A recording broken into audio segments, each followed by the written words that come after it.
சென்னை மாநகராட்சி சார்பில் கொசு உற்பத்தியை தடுப்பதற்கான புதிய ஆய்வு மையம் விரைவில் அமைக்கப்படும் என்று மேயர் மா. சுப்பிரமணியன் தெரிவித்துள்ளார்.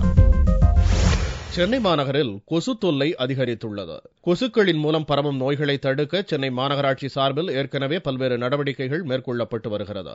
சென்னை மாநகரில் உள்ள கூவம், பக்கிங்ஹாம் கால்வாய் மற்றும் அடையாறு போன்ற பகுதிகளில் 110 கிலோமீட்டர் நீளமுள்ள நீர்வழி பாதைகளில் கொசு புழுவை தடுப்பதற்கான பணியை சென்னை மாநகராட்சி சுகாதாரத்துறை மேற்கொண்டு வருகிறது.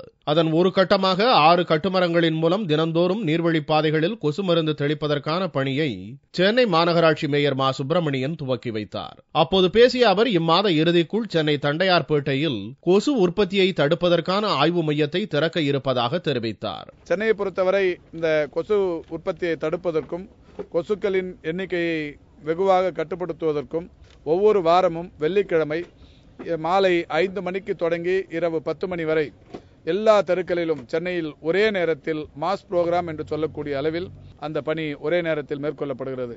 கொசுக்கள் உற்பத்தியை தடுப்பதற்கும் கொசு எண்ணிக்கையின் பெருக்கத்தை குறைப்பதற்குமாக ஒரு ஆராய்ச்சி மையம் தண்டையார்பேட்டை தொற்றுநோய் மருத்துவமனையில் இந்த மாத இறுதிக்குள் திறக்கப்படவிருக்கிறது. கொசு புழு மற்றும் கொசு தடுப்பு பணிகளில் சென்னை மாநகராட்சி சார்பில் 1267 தொழிலாளர்கள் ஈடுபடுத்தப்பட்டுள்ளனர் என்பது குறிப்பிடத்தக்கது.